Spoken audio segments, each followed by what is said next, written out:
What's going on, guys? It's your boy Tech with Ray here, and today I have a pretty exciting video for you guys.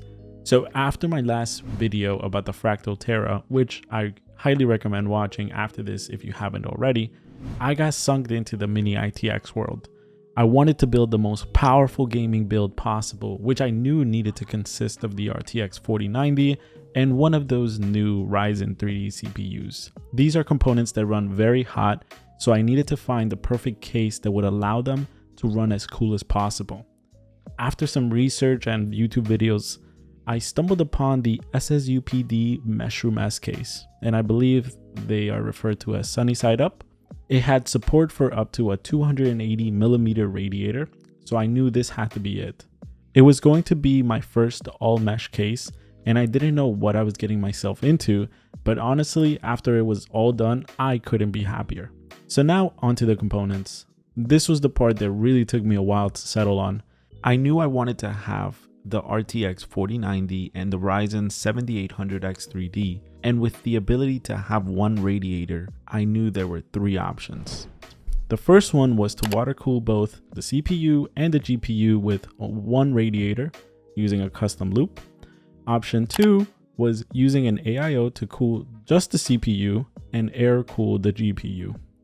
And finally, which is the one I decided to go for, using the biggest CPU air cooler that could fit in this case and water cooling the GPU by either a custom loop or getting one of those with an AIO. I was really debating having the GPU air cooled, but after the Terra build, I realized the GPU was the loudest and the hottest piece, and plus I wanted to see how an AIO water cooled graphics card would perform like. The graphics card I ended up going with was the MSI Liquid Suprem. It had great reviews, and I couldn't justify getting the ROG Strix liquid cooled 4090 for $2,200. The MSI card was priced at $1,799. It was a bit pricey, but not the most expensive one. To air cool the 7800X 3D, the best cooler I could fit in this case was the Noctua NHL12 Ghost Edition. I heard this was the smallest cooler I can get away with when pairing with a 7800X 3D. If there are better coolers out there, please let me know.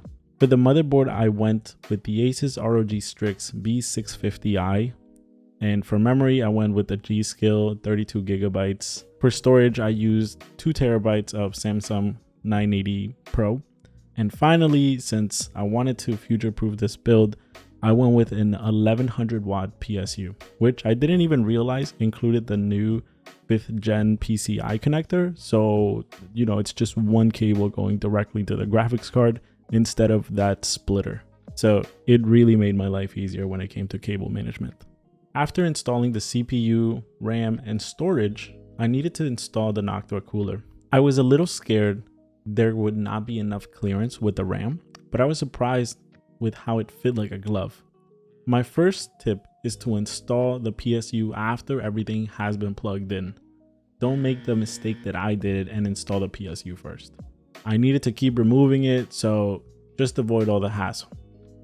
Now for the fun part, installing the graphics card. I wanted to give myself as much space at the bottom so I didn't have to use a 90-degree display port cable.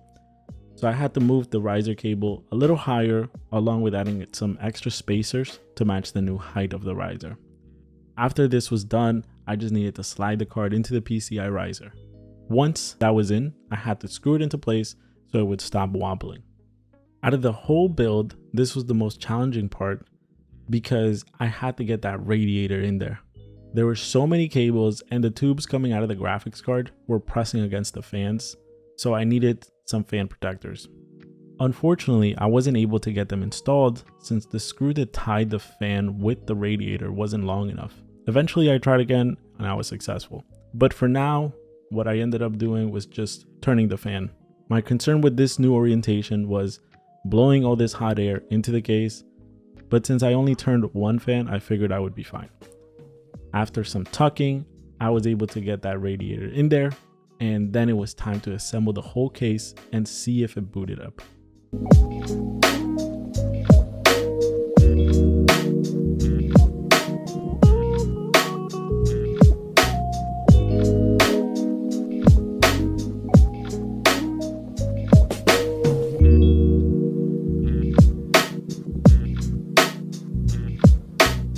Now for the moment of truth, the post build.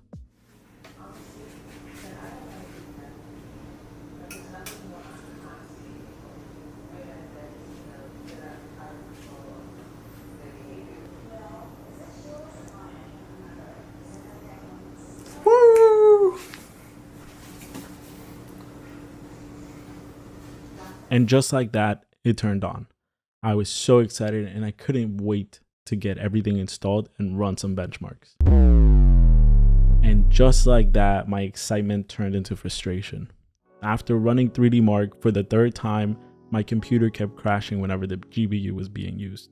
All I remember hearing was a loud coil whine coming from the GPU, and after that, I was no longer able to play games or run any benchmarks. Unfortunately, I had done so many updates, from the chipset update, BIOS update, Windows updates, graphics card updates, that I didn't know what caused this issue. So I started by reversing the BIOS update. I tried all 6 available BIOS updates and no luck. I tried removing the chipset drivers and reinstalling and no luck. I even wiped my Windows install just in case and still nothing. My last thought was the graphics cards. I never could have imagined it was actually my graphics card, since all I did was just update some drivers. But after some Googling and swapping out the motherboard with new CPU, it was still not working. So I knew it had to be my card. I was so bummed out about this, but honestly, this is how these builds go sometimes.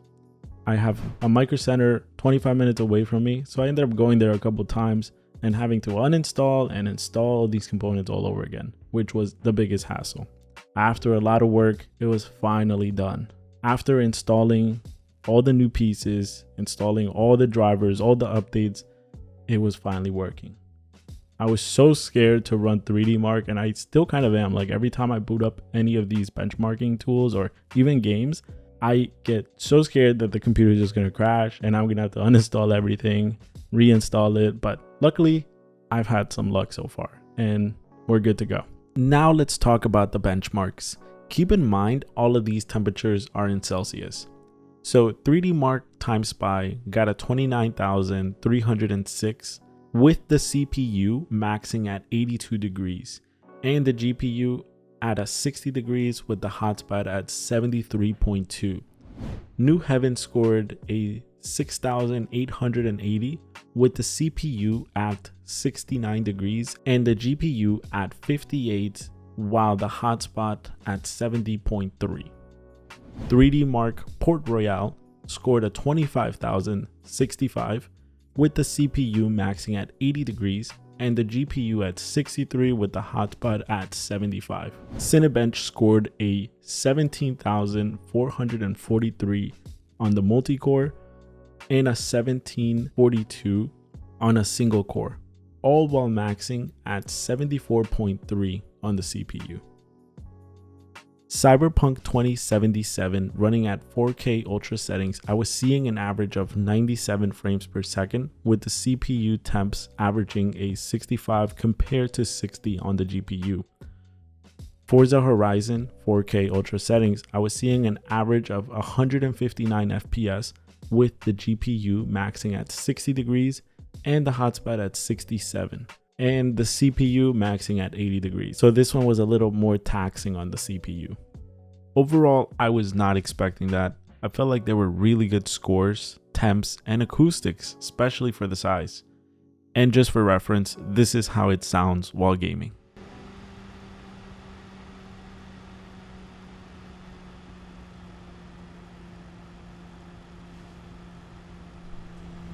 As you can see, it's pretty quiet, so I'm pretty content with the choices I made. Honestly, this has been the most fun build so far. I really enjoyed researching every piece to fit the most hardware in this case, while having the best performance and great temps. The only downside is the amount of heat these components dissipate. With those radiator fans being exhausts, you can really feel the heat coming from the front of the case. It might make it a little uncomfortable to have the case right next to you. But hey, if you're in an intense gaming session, you will be sweating regardless.